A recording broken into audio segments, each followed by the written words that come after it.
எல்லோருக்கும் வணக்கம். மார்க்கெட் அப்படிங்கிற கடப்பாரை கிணத்துக்கடியில் போய் படுத்து ரொம்ப நாள் ஆச்சுங்க நண்பர்களே, எந்திரிச்சே வரமாட்டேங்கிறான்.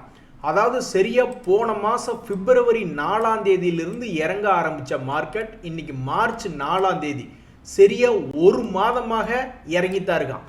இதுக்கு முன்னாடி தான் கீழே இறக்கி விட்டாங்க, இருந்தாலும் தெளிய வச்சு அடிச்சான்.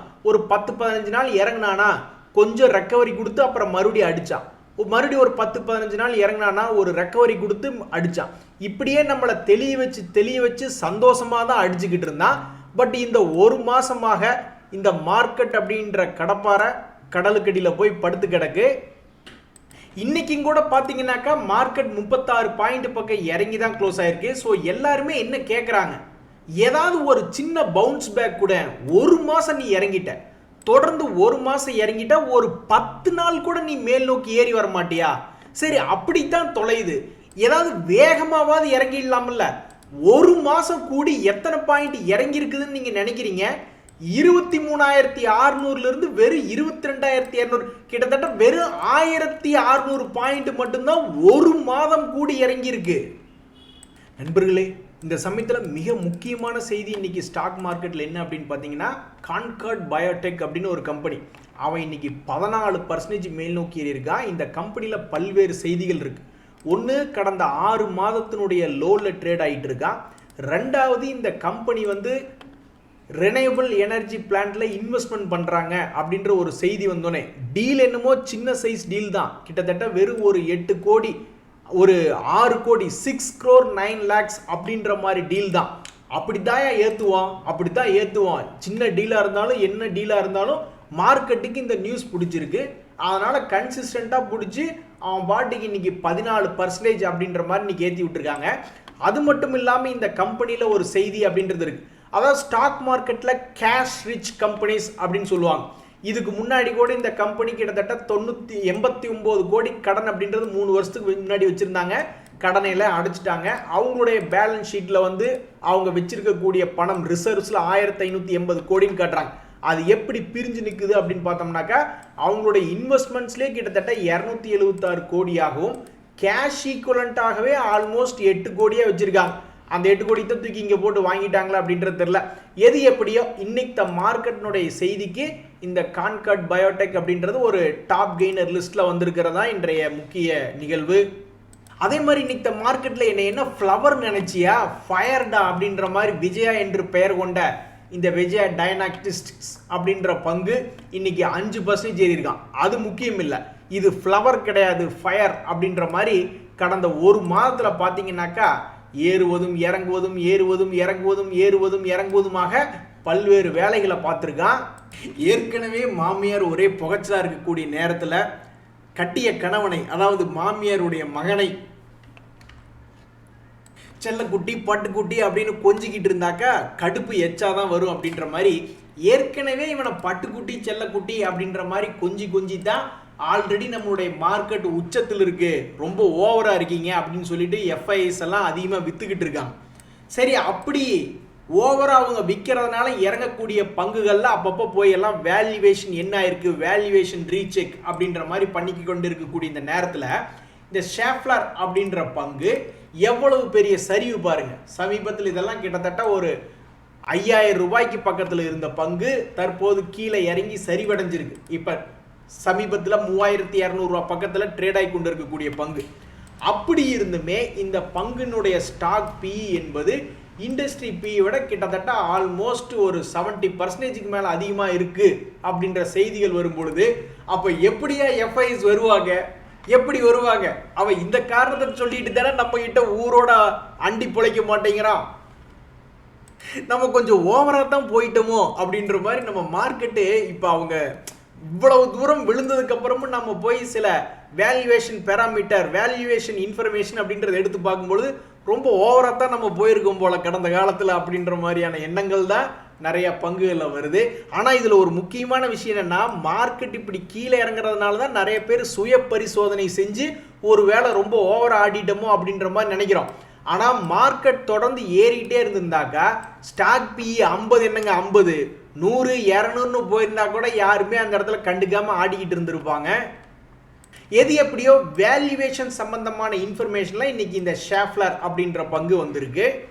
சமீப காலமாக 2-3 நாளாக இந்த கோல்டும் பிட்காயினும் கொஞ்சம் வால்டிலிட்டி அப்படின்றது காமிக்கிறான். இதுக்கு முக்கிய காரணம் வந்து பிட்காயினுடைய அதாவது கிரிப்டோனுடைய சம்மிட் இந்த வாரத்தில் நடக்குது அமெரிக்காவில் அப்படின்ற ஒரு செய்தினால தான் இந்த ரெண்டு மேல் நோக்கி ஏறி இறங்கி ஆடிக்கிட்டு இருக்கு. இந்த சமயத்தில் க்ரூட் ஆயில் வந்து தொடர்ந்து கீழே தான் இருக்கா. பட் இன்றும் கிட்டத்தட்ட பார்க்கும்பொழுது ஒரு வருஷத்தினுடைய லோ பக்கத்திலேயே தான் ட்ரேட் ஆகிக்கிட்டு இருக்கு. இதனால் ஒரு மகிழ்ச்சியான நிலவரம் தான் இப்போதைக்கு மார்க்கெட்டில் இருக்குது. இந்த கோ டிஜிட் அப்படின்றது ஒரு இன்சூரன்ஸ் கம்பெனி. இதில் என்ன ஒரு செய்தி அப்படின்னு பார்த்தீங்கன்னா, இது கடந்த ஒரு வருடத்தினுடைய லோ பக்கத்தில் வந்து ட்ரேட் ஆகிட்டு இருக்கு. 300 ரூபாயில் ட்ரேட் ஆகிட்டு இருக்கு.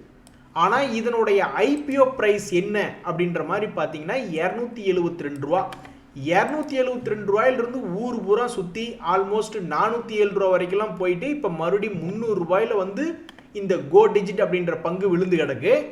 ஸோ சமீபத்தில் லிஸ்டான பல்வேறு பங்குகள் அதனுடைய ஐபிஓ ப்ரைஸ் பக்கத்தில் வந்து திரும்பி விழுந்திருக்கா அப்படின்றதுக்கு இதுவும் ஒரு எக்ஸாம்பிளாக இந்த கோ டிஜிட் இன்சூரன்ஸ் அப்படின்ற கம்பெனி இருக்குது. நண்பர்களே, இந்த சமயத்தில் என்எல்சி இந்தியா அப்படின்ற பங்கு இந்த மார்ச் மாதம் தொடங்கி 2 நாள் தான் ஆகுது. இந்த 2 நாளில் இன்னைக்கு நடந்திருக்கக்கூடிய வால்யூம் என்பது ஹை அப்படின்ற மாதிரி ஒரு இன்ஃபர்மேஷன். இந்த மார்ச் மாதத்தில் அதிகமான வால்யூம் அப்படின்றது இன்றைய நாளில் இதில் ரெக்கார்டாக இருக்கக்கூடிய இந்த சமயத்தில் இதில் என்ன ஒரு செய்தி அப்படின்ற மாதிரி பார்த்தோம்னாக்கா, கடந்த ரிசல்ட் வந்த சமயத்தில் டிசம்பர் ரிசல்ட் வந்த சமயத்தில் அவங்களுடைய ஷேர் ஹோல்டிங் பேட்டர்ன் அப்படின்றதுல எஃப்ஐஸ்னுடைய ஹோல்டிங் பர்சன்டேஜும் டிஐஸ்னுடைய ஹோல்டிங் பர்சன்டேஜும் ரெண்டுமே மார்ஜினலாக இன்க்ரீஸ் பண்ணியிருக்காங்க அப்படின்றது ஒரு இன்ஃபர்மேஷன். ஐயோ கடவுளே தாங்க முடியலையே அப்படின்ற மாதிரி மார்க்கெட்டுக்குள்ள பிக்கெஸ்ட் டிசாஸ்டர் ஸ்டாக்குகள் என்ன அப்படின்னு பார்த்துக்கிட்டு இருக்கீங்களா? அதுக்கு ஒரு எக்ஸாம்பிள் பார்க்கணுன்னா இந்த கொச்சின் ஷிப்யார்ட் ஷேர் பிரைஸ் அப்படின்னு ஒன்று. அவன்லாம் ஒரு காலத்தில் 3000 ரூபாயிலிருந்து தொடர் சரிவு கிட்டத்தட்ட 1200 ரூபாய் ரேஞ்சு வரைக்கும் போயிட்டு அதுக்கப்புறம் மறுபடியும் ஒரு ஆறுதல் பரிசா 1200 ரூபா வரைக்கும் போயிட்டு மறுபடியும் அதே 1200 பக்கத்தில் வந்து விழுந்திருக்கான். ஸோ மார்க்கெட்டில் ஒரு மிகப்பெரிய டிசாஸ்டருக்கு சில எக்ஸாம்பிள்ஸ் அப்படின்ற மாதிரி பார்த்தோம்னாக்கா அதில் போட்டி போட்டுக்கிட்டு முன்னாடி வந்து ஐ ஆம் பிரசன்ட் சார் அப்படின்னு சொல்லக்கூடிய ஒரு பங்காக தான் இந்த கொச்சின் ஷிப்யார்ட் அப்படின்றது இருக்குது. ஸோ தற்போதைய செய்தி என்ன அப்படின்னு பார்த்தோம்னாக்கா, பழையபடி அவங்க நவம்பர் சமயத்தில் என்ன ஒரு விலை இருந்ததோ மறுபடியும் அந்த விலைக்கிட்டேயே போய் விழுந்துட்டான். மார்க்கெட்டுக்குள்ள பல வருஷமாக இருக்கிறவங்களுக்கெல்லாம் இது மாதிரி தகவல்கள் டிசாஸ்டர் தகவல்கள் பார்க்கும்போதெல்லாம் இதெல்லாம் சாதாரண மேட்ரு தான்ப்பா அப்படின்ற மாதிரி நினைப்பாங்க. பட் யாராக இருந்தாலும் அவங்களுக்கும் இது வந்து ஒரு பெயின்ஃபுல் வலி மிகுந்த நாட்கள் தான். அந்த வலி மிகுந்த நாட்களை கடந்து போகிறது என்பது மனதிற்கு சின்ன ஒரு பிரச்சனையாக இருக்கக்கூடிய இந்த நேரத்தில் நிறைய பேர் என்ன எதிர்பார்க்குறாங்கன்னா, நம்மளுடைய மார்க்கெட் தான் இப்படி உளுந்து கிடக்குதே, அப்போ கவர்மெண்ட் இடையில பூந்து ஏதாவது ஹெல்ப் பண்ணுவாங்களா அப்படின்னு பார்த்தாக்கா அவங்க ஆல்ரெடி பண்ணிக்கிட்டு தான் இருக்காங்க. இன்கம் டேக்ஸுடைய ஸ்லாபை இன்க்ரீஸ் பண்ணி பணப்புழக்கத்தை இன்க்ரீஸ் பண்ணுறது, அதே மாதிரி ஆர்பிஐ ஆல்ரெடி பொருளாதாரத்துக்குள்ளே பணத்தை புழங்க விடுறது, பட்ஜெட்டுகளையும் வந்த சில அறிவிப்புகள், டிஐஸ் எல்லாம் ஆல்ரெடி அவங்க போடக்கூடிய பணத்தை விடவும் அதிகமாக போட்டுக்கிட்டு இருக்காங்க. இங்கே பார்த்தீங்களா, நேற்றெல்லாம் எஃப்ஐஸ் 4788 கோடிக்கு விற்றாக்கா நம்மளால 8790 கோடின்னு சொல்லி இருக்கிறத விடவும் அதிகமாக அவங்களும் அக்ரெசிவ் பண்ணிக்கிட்டு தான் போய்கிட்டு இருக்காங்க. அதுவும் இல்லாமல் கவர்மெண்ட் இந்த நேரத்தில் எப்படி உதவி செய்யும்? நம்ம நாட்டுக்கு பக்கத்தில் இருக்கிற இந்த ஜப்பான் மார்க்கெட் எடுத்து பார்த்தோம்னா இந்த வருஷம் ஸ்டார்டிங்லேருந்து அவன் 5% இறங்கி கிடக்கிறான். அப்போ நம்ம நிஃப்டி இந்த வருஷம் ஸ்டார்டிங்லேருந்து பார்த்தா 7% இறங்கி கிடக்கிறான். அப்போ இந்த வீழ்ச்சி என்பது குளோபல் மார்க்கெட்டில் நடக்கக்கூடிய ஒரு வீழ்ச்சியாக தான் இருக்குது. நம்ம சைனாவை போய் எடுத்து பார்த்தாலும் அவன் பெருசாக ஏறிடல, வெறும் 2% தான் ஏறி இருக்கான். அமெரிக்காரனை போய் எடுத்து பார்த்தாலும் அவனு 2% தான் ஏறி இருக்கான். அப்போ உலகளவிலேயே மார்க்கெட்டுகள் பெரும்பாலான ஃபேமஸான மார்க்கெட்டுகள் யூரோப் மார்க்கெட்லாம் ஓரளவுக்கு ஏறி இருக்கா இந்த வருஷம் ஸ்டார்டிங்லேருந்து. பட் மிக முக்கியமான மார்க்கெட்டுகள் பெருசாக ஏறாதனால எப்படி இந்த இடத்துல வந்து கவர்மெண்ட் ஏதாவது உதவி செய்வாங்கன்னு எப்படி எதிர்பார்க்கறதுனா, என்னை பொறுத்த வரைக்கும் அதுக்கு ஒரு முகாந்தரத்தையே காணும். ஒருவேளை நிஃப்டி வந்து பெரிய அளவில் கும்பாப்பாடி 22,000 ஒரு 20,000 இல்லைன்னா 18,000 அல்லது ஒரு 10,000 குப்புன்னு போய் வேகமாக ஒழுகணும். இவன் பாட்டுக்கு 5 மாசமா இறங்கினான்னு தான் பேரு. ஆனால் வெறும் 4000 பாயிண்ட் தான் நிஃப்டி இறங்கியிருக்கு. இப்போ இதுவே இப்படி மற்ற மார்க்கெட்டுகள் கொஞ்சமாக இருக்கிற நேரத்தில் நம்மளுக்கு கொஞ்சமாக தான் இருக்கும்.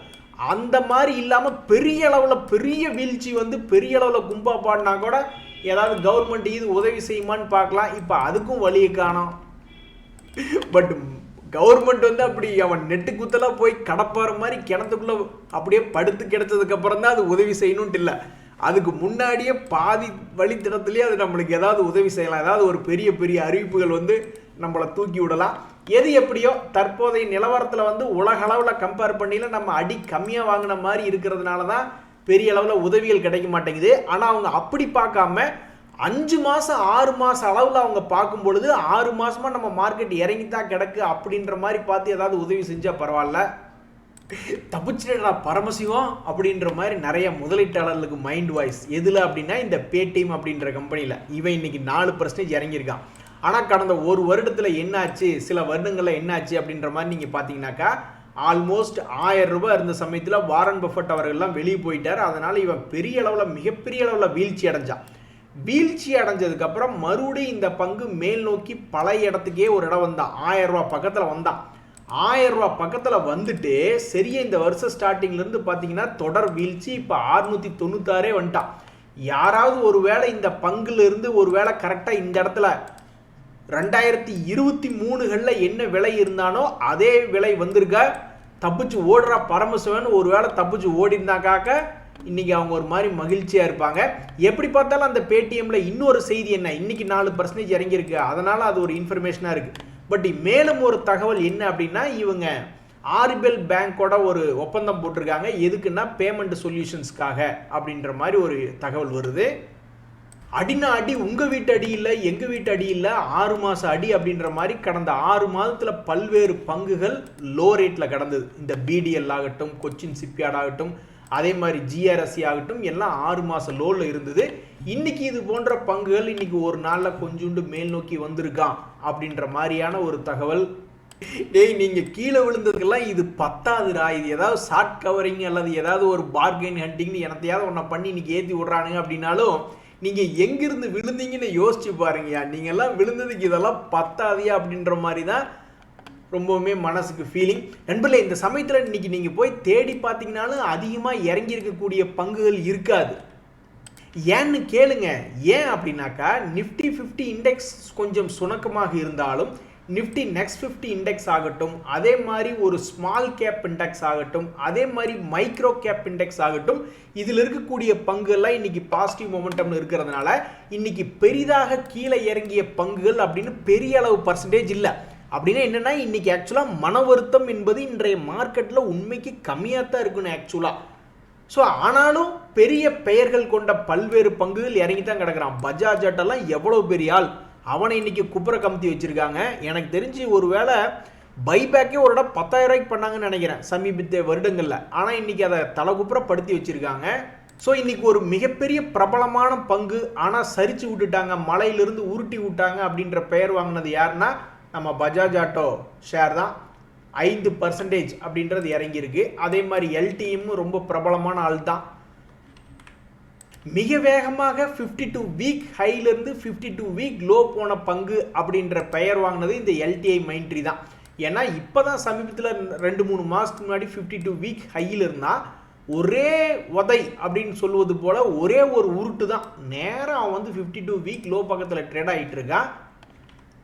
இந்த சமயத்தில் கடந்த 4-5 மாதமாக பெரிய அளவில் மன கசப்புகள் வராமல் ஒரு மாதிரியே அப்படியே 4-5 மாதத்துக்கு முன்னாடி என்ன லெவல் இருந்தானோ அதே லெவலில் சுற்றி கொண்டு இருக்கக்கூடிய ஒரு பங்காக இந்த யூனியன் பேங்க் ஆஃப் இந்தியா அப்படின்ற பங்கு இருக்குது. பேசாமல் உன்ன மாதிரி இருந்தால் கூட ரொம்ப மகிழ்ச்சியாக இருந்திருக்குமே அப்படின்ற மாதிரி நம்ம மார்க்கெட்டில் கடந்த 6 மாதத்தில் வெறும் 7 ரூபா, ஒரு 9 ரூபா அப்படின்ற மாதிரி தான் இந்த யூனியன் பேங்க் ஆஃப் இந்தியா இறங்கியிருக்கு. அந்த வகையில் ஒரு சிறு சந்தோஷம் அப்படின்ற மாதிரி இந்த பங்கு பண்ணியிருக்கு. அது எப்படி இதனால் சாத்தியம் நடந்தது? Q2 ரிசல்ட், Q3 ரிசல்ட் எல்லாம் இந்த பங்கு என்ன பண்ணுச்சு? ஒரு நல்லது பண்ணுறது கூட ஒரு கெட்ட முகம் தேவைப்படுது அப்படின்ற மாதிரி இந்த இது போன மார்க்கெட்லேயும் ரொம்ப ஸ்ட்ராங்காக நிற்கணும் அப்படின்ற ஒரு காரணத்துக்காக Q3 result and Q2 result அது வந்து ஒரு மிகப்பெரிய அளவில் ஒரு நல்ல பர்ஃபார்மன்ஸாக இந்த பேங்க் ஆஃப் இந்தியா காமிச்சிருக்கு. அதாவது இந்த யூனியன் பேங்க் அப்படின்றது காமிச்சிருக்கு. இப்படியெல்லாம் பர்ஃபார்மன்ஸ் காமிச்சுதாயா நாம் இந்த மார்க்கெட்டில் கடைசிக்கு இருக்கிற ரேட்டாவது இருக்க முடியுது அப்படின்ற மாதிரி பாவம் இந்த பங்கு கொஞ்சம் புலம்பிக்கிட்டு இருக்கோம். ஆக மொத்தம் கடந்த 6 மாதங்களில் ஒரே இடத்துல நகராமல் ஒரு மாதிரி மன நிம்மதியை கொடுத்துருக்கு. அந்த காலத்திலலாம் 2-3 வருடங்களுக்கு முன்னாடியெல்லாம் இந்த மாதிரி ஒரே இடத்துல 6 மாதம் இருந்திருந்தாங்கன்னா எல்லாம் கண்டபடி பேசுவாங்க. ஏகப்பட்ட பங்குகள் ஓடிக்கிட்டு இருக்கான் குதிரை மாதிரி, நீ என்னையா படுத்து கிடக்கிற அப்படிம்பாங்க. ஆனால் இன்னைக்கு அவங்களையெல்லாம் வந்து பேச சொல்லுங்க பார்ப்போம். தெய்வமே நீ தங்க அப்படின்னு இதனுடைய காலில் விழுந்து கும்பிடுவாங்க. ஏன்னா பல்வேறு பங்குகள் கடந்த 5 மாதங்களில் 30%, 20% கும்பா பாடி கிடக்கு. இவன் ஏதோ கடந்த 5 மாதங்களாக ஒரே இடத்துலயாவது நிற்கிறானேன்னு சொல்லி இவனுக்கெல்லாம் கால் மேலே பூ போட்டு கும்பிடுவாங்க. நண்பர்களே, க்ரூட் ஆயிலினுடைய விலை பல காலமாகவே கீழ் நோக்கி தான் இருக்குது. இயர்லி லோ பக்கத்தில் போயிட்டு இருக்கு, மந்த்லி லோன்ற நிகழ்வுகள் நிறையா நேரத்தில் நடந்து கொண்டு இருந்தாலும் அப்பெல்லாம் கண்ணு முழிச்சு பார்க்காதவன், அப்பெல்லாம் கருணையோடு அன்பாக கட்டிப்பிடிக்காதவன் இன்னைக்கு பல்வேறு ஷேர் ஹோல்டரில் கட்டிப்பிடிச்சி உமா கொடுத்துருக்கு. யாருன்னா இந்த பிபிசிஎல் போன்ற பங்கெல்லாம் 6 மாதத்தினுடைய லோவில் இருந்தது. அப்போவே க்ரூட் ஆயிலினுடைய விலையெல்லாம் கம்மியாக தான் இருந்தது அப்படின்ற மாதிரி செய்தி வந்தது. க்ரூட் ஆயிலுக்கு ஃபேவராக இருக்கக்கூடிய ட்ரம்ப் அவர்கள் தான் ஆட்சிக்கு வந்தார் அப்படின்ற மாதிரி தகவல் இருந்தது. அப்போல்லாம் பெருசாக ஏறாது. இப்போ இந்த ஐஓசி அப்படின்ற பங்குமே கூட அவனும் சுமார் இத்தனைக்கு இன்றைக்கெல்லாம் காலையில் நெகட்டிவில் தான் இருந்தான். அப்புறம் என்னமோ புதுசாக கேள்விப்படுற மாதிரி க்ரூட் ஆயிலினுடைய விலை கம்மி அப்படின்ற மாதிரி சொல்லிக்கிட்டு மார்க்கெட்டில் அவனை பிடிச்சி இன்றைக்கி ஏற்றி விட்டாங்க. அந்த வகையில் 6 மாதத்தினுடைய லோவில் இருந்த ஐஓசி அப்படின்ற பங்கையும் இன்றைக்கி ஒரு 3% பிடிச்சி ஏற்றி விட்டாங்க. நண்பர்கள், இந்த சமயத்தில் மீடியாக்கள்லாம் சில செய்திகள் வந்துட்டு இருந்தது. இந்தியாவில் வேல்யூவேஷன் சீப்பாக இருக்குமோ அப்படின்ற மாதிரி 1-2 பேர் பேச ஆரம்பித்தாங்க அப்படின்ற மாதிரிலாம் மீடியாக்களில் செய்தி வந்தது. அதுபோக நீங்கள் ஏதாவது செய்திகள் பார்த்துருந்தீங்கன்னா தெரியப்படுத்துங்க. ஸோ பெரிய ஆளுகள்லாம் நம்ம மார்க்கெட்டை பற்றி என்ன பேசுகிறாங்க, வெளிநாட்டுக்காரங்க நம்ம மார்க்கெட்டை பற்றி எல்லாம் என்ன பேசுகிறாங்க அப்படின்றத தெரிஞ்சு வச்சுக்கிறது நல்லது. ஸோ இந்த சூழ்நிலையில் நம்மளுடைய சென்செக்ஸ் எல்லாம் பார்த்தீங்கன்னா கடந்த 6 மாதத்தில் கிட்டத்தட்ட 10,000 பாயிண்ட் பக்கம் இறங்கிடுச்சு. ஆனால் ஒரு நாளாவது சந்தோஷம் கொடுப்பியா, ஏதாவது ஒரு திரும்பி மேல் நோக்கி வராதா அப்படின்ற மாதிரி நிறைய பேர் பார்த்துக்கிட்டு இருக்காங்க. நண்பர்கள், இந்த சமயத்தில் ஒரு முக்கியமான செய்தி, மைக்ரோசாஃப்டினுடைய ஸ்கைப் என்பது மூடப்படுகிறது. அந்த காலத்தில் நிறைய பேர் ஸ்கைப் யூஸ் பண்ணியிருப்பாங்க, சேட்டிங் எல்லாம் பண்ணியிருப்பாங்க. அதில் ஏதாவது இன்ஃபர்மேஷன்லாம் வச்சுருந்தீங்கன்னாக்கா அது போய் என்னென்னு பார்த்து பேக்கப் எடுத்து வச்சுங்க. இந்த பால்கிருஷ்ணா இண்டஸ்ட்ரீஸ் அப்படின்ற பங்கில் ஒரு டெத் கிராஸ் ஓவர் அப்படின்றது சமீபத்தில் நடந்திருந்தது. அதுக்கப்புறம் அந்த பங்கு மேலே கீழே ஆடிக்கிட்டே இருந்தது. பட் 200 days மூவிங் ஆவரேஜை தாண்டவே இல்லை. அதுக்கப்புறம் இன்றைய நிகழ்வு என்பது கடந்த ஒரு வாரத்தினுடைய ரொம்ப கம்மியான ப்ரைஸாக நிகழ்வாக நடந்திருக்கு. மார்க்கெட்டில் வந்து டபுள் பாட்டம் அப்படின்றதும் இருக்குது, டபுள் பாட்டமை உடச்சி கீழே போகிறதும் இருக்குது. அந்த வகையில் வந்து கல்யாண் ஜுவல்லரி அப்படின்ற பங்கு தற்போதைக்கு என்ன ஆயிருக்கு அப்படின்னு பார்த்தீங்கன்னா, இறங்கியிருந்தா அப்புறம் ஏறி இருந்தால் இப்போ மறுபடியும் கீழே இறங்கியிருக்கான். அதே மாதிரி இந்த அஸ்ட்ராசென்கா அப்படின்ற பங்கு அவன் இறங்கியிருந்தான், மறுபடியும் ஏறினா, மறுபடியும் இறங்கினா, மறுபடியும் ஏறினா, மறுபடியும் இறங்கியிருந்தான். இந்த எக்ஸாம்பிளில் இந்த கல்யாண் ஜுவல்லரி என்பது தற்போதைக்கு இறங்கி ஒரு மாதத்தினுடைய லோ அப்படின்ற மாதிரி ரெஜிஸ்டர் ஆயிருக்கு. ஒவ்வொரு சீசனில் ஒவ்வொரு செய்திகள் அப்படின்னு வர்ற மாதிரி சில வருடங்களுக்கு முன்னாடி எல்லாம் சம்மர் சீசனில் இந்த டாடா பவர் ஐஎக்ஸ் எல்லாம் மேல் நோக்கி தூக்கி விட்டாங்க. அப்போ மார்க்கெட் நல்லா இருந்தப்போ எந்தையாவது ஒன்று சொல்லி பண்ணிக்கிட்டு இருந்தாங்கன்னு வச்சுங்க. இப்போவும் சம்மர் சீசன் அப்படின்னு வரக்கூடிய இந்த சமயத்தில் இந்த ஐஎக்ஸ் அப்படின்ற ஒரு பங்கு கடந்த ஒரு வருஷத்துக்கு லோ பக்கத்தில் ட்ரேட் ஆகி கொண்டிருக்கிறது. இதில் இருக்கக்கூடிய ஒரு தகவல் என்ன அப்படின்னு பார்த்தீங்கன்னாக்கா, இவங்களுடைய பிப்ரவரி மந்த்து டேட்டாவை, பிஸ்னஸ் டேட்டாவை வெளியிட்டிருக்காங்க. அதில் கிட்டத்தட்ட ஒரு 9% இன்க்ரீஸ் ஆகிருக்கு அவங்களுடைய பிஸ்னஸ் வால்யூம் அப்படின்ற மாதிரி ஒன்று தகவல் வருது. அதே மாதிரி சுதர்சன் கெமிக்கல் அப்படின்ற கம்பெனியில் ஒரு தகவல் என்ன அப்படின்னு பார்த்தீங்கன்னா, அவங்க ஜெர்மனி பேஸ்டு ஒரு கம்பெனியை வந்து அக்வஷன் பண்ணியிருக்காங்க அப்படின்ற மாதிரி ஒரு செய்தி வருது. அதனால் இன்றைக்கி இவன் ஒரு 3% ஏறி இருக்கான். இன்னும் ஒரு தகவல் என்ன அப்படின்னு பார்த்தீங்கன்னா, அதனுடைய ஷேர் ஹோல்டிங் பேட்டர்ன் அப்படின்னு பார்க்கும் பொழுது டிஐஸ்னுடைய ஹோல்டிங் அப்படின்றது கடந்த 2 குவார்ட்டர்களாக ஓரளவுக்கு இருந்தது. இப்போ இந்த ஜனவரி மாதத்தில் வந்து திடீர்னு அவங்களுடைய ஹோல்டிங் பர்சன்டேஜ் ஒரு 4% பக்கம் இன்க்ரீஸ் பண்ணியிருக்காங்க அப்படின்ற மாதிரியான ஒரு தகவல். இப்படி ஒரு தகவலை பார்த்தோன்னே இன்னைக்கு அடி பொழந்து கட்டியிருப்பாங்க அப்படின்ற மாதிரி நிறைய பேர் நினச்சிக்கிட்டு இருந்திருப்பாங்க. ஆனால் அது இன்னைக்கு 0.4% பாசிட்டிவ்ல முடிஞ்சிருக்கு பிரஸ்டீஜ் எஸ்டேட். என்ன மாதிரி ஒரு தகவல் அப்படின்ற மாதிரி வந்ததுன்னு பார்த்தீங்கன்னாக்கா, இன்கம் டேக்ஸ் டிபார்ட்மெண்ட் அவங்களுடைய அலுவலகங்களில் சர்ச் பண்ணாங்க அப்படின்ற மாதிரி ஒரு இன்ஃபர்மேஷன் அப்படின்றது வந்தது. அதுக்கு இவங்க வந்து ஃபுல்லி கம்ப்ளைண்ட், ரொம்பவுமே கோஆப்ரேட் பண்ணாங்க அந்த சர்ச்சுக்கு அப்படின்ற மாதிரியான ஒரு இன்ஃபர்மேஷன் வந்தது. இந்த இன்ஃபர்மேஷன் வச்சு எந்தையாவது ஒன்று பெருசாக இதில் ஏதாவது வால்டிலிட்டி இருக்குமா அப்படின்ற மாதிரி பார்த்தாக்கா, அது இன்னைக்கு 0.4% பாசிட்டிவ்ல தான் இந்த பங்கு க்ளோஸ் ஆகிருக்கு. ஸோ இந்த பிரஸ்டீஜ் எஸ்டேட் அப்படின்ற ஷேர் வச்சிருக்கிறவங்களுக்கு இது ஒரு மிக முக்கியமான தகவல். நீங்கள் மட்டும் எப்படியே நல்லா இருக்கீங்க அப்படின்ற மாதிரி நினச்சிக்கிட்டு இருந்தேன் நான். இந்த யூரோப் மார்க்கெட் வந்து யூரோப்பில் வந்து ஒரு முக்கியமான ஒரு உக்ரைனுக்கும் ரஷ்யாவுக்கும் அமைதி ஒப்பந்தத்தை ஏற்படுத்துகிற மாதிரி ஒன்று தயாரித்து நாங்கள் அமெரிக்கா கிட்ட கொண்டு போய் சப்மிட் பண்ண போகிறோம் அப்படின்ற மாதிரி ஒரு தகவல் சொல்லிக்கிட்டு இருந்தாங்க. அதை வச்சுக்கிட்டு இந்த யூரோப் மார்க்கெட்லாம் நேற்று நல்லா ஏறி இருந்தான்.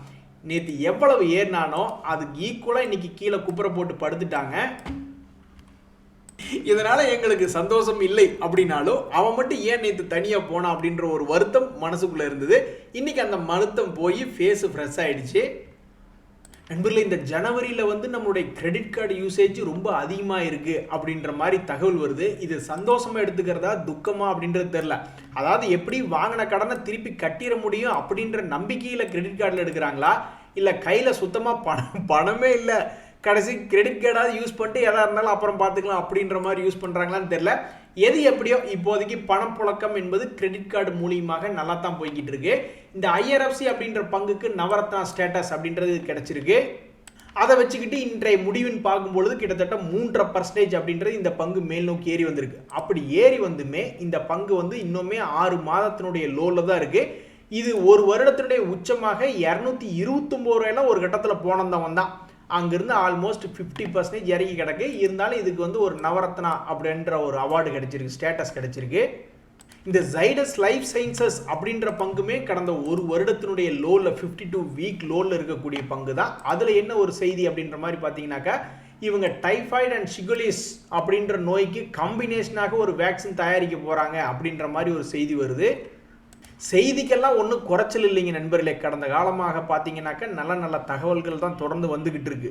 ஆனால் மார்க்கெட் ஏறினபடிக்கு காண எல்லாருமே மார்க்கெட் எப்படா திரும்பி ஏறும், 5 மாதமாக இறங்கிட்ட, 15 நாளாக இறங்கிட்ட, எப்போ திரும்பி ஒரு 10 நாளாவது ஏறி ஒரு சிறிய சந்தோஷத்தையாவது மூஞ்சி முன்னாடி காட்டு, முகத்தில் காட்டு அப்படின்ற மாதிரி எல்லாரும் எதிர்பார்த்துக்கிட்டு இருக்காங்க. சீக்கிரமாக வரணும்னு ஆண்டவனை வேண்டிக்க வேண்டிதான். இன்றைய தகவல் அனைத்து உங்களுக்கு உதவியாக இருந்துன்னு எனக்கு மகிழ்ச்சி தான். ரொம்ப நன்றி, வணக்கம்.